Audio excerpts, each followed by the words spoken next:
Власти Якутска следят за подготовкой объектов жилищно-коммунального хозяйства и энергетики к началу зимнего отопительного сезона. На особом контроле строительство и реконструкция котельных, а также подготовка к предстоящей зиме многоквартирных жилых домов. В городе Якутске эксплуатируется 81 котельная. Основными поставщиками тепла являются Якутскэнерго, Теплоэнергия, МУП, Пригородная теплосетевая организация и 16 ведомственных котельных.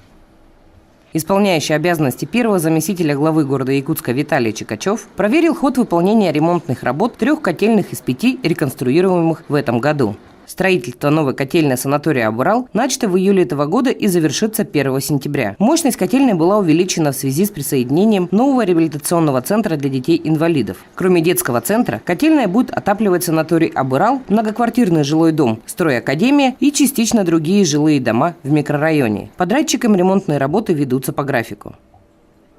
В этом году планируется запустить в первую очередь 3 котла по 12 мегаватт котельная Лермонтова-200, которая обеспечивает теплом 93 и 94 кварталы. Ввод новых мощностей связан с планами застройки в этом районе. Сейчас здесь строится школа и 2 жилых многоквартирных дома.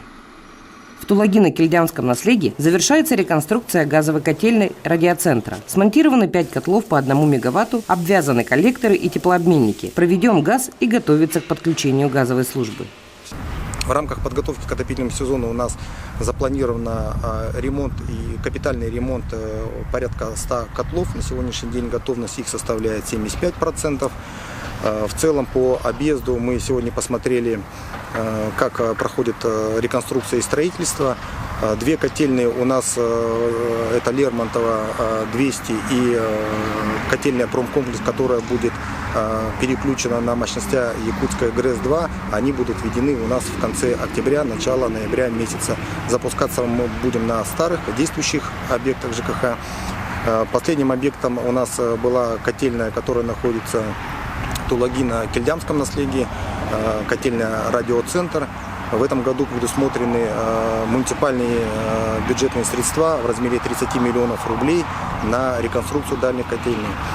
Цель реконструкции дальней котельной – это первое – техническое перевооружение ее на новое оборудование. И второе – это у нас мы должны подключить новых потребителей.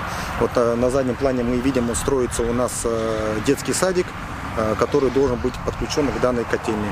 Также путем технического перевооружения мы закрываем старую котельную, и потребителей от данной котельной мы полностью будем переключать на новую реконструированную котельную.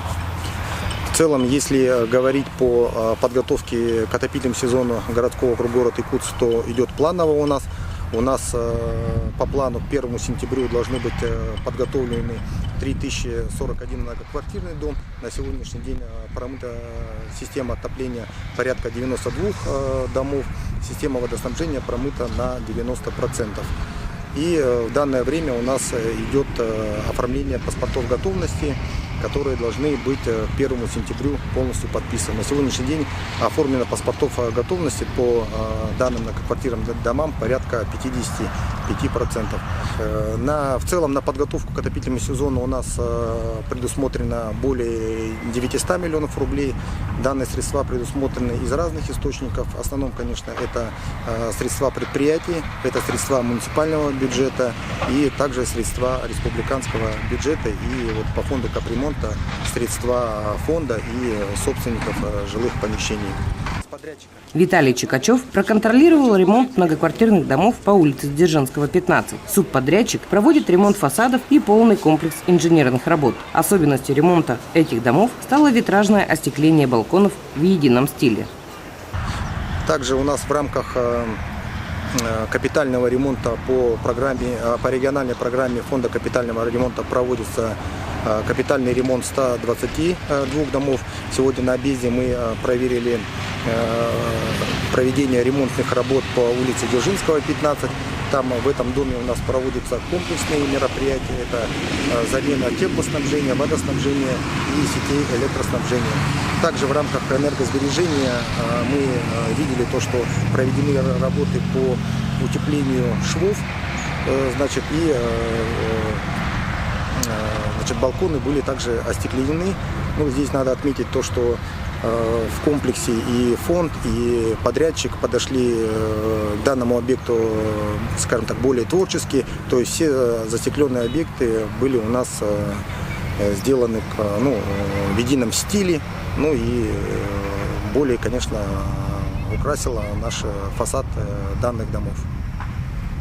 Объезды по проверке объектов жилищно-коммунального комплекса столицы проводятся регулярно. Чем ближе начало отопительного сезона, тем более пристальное внимание властей города к проводимым работам.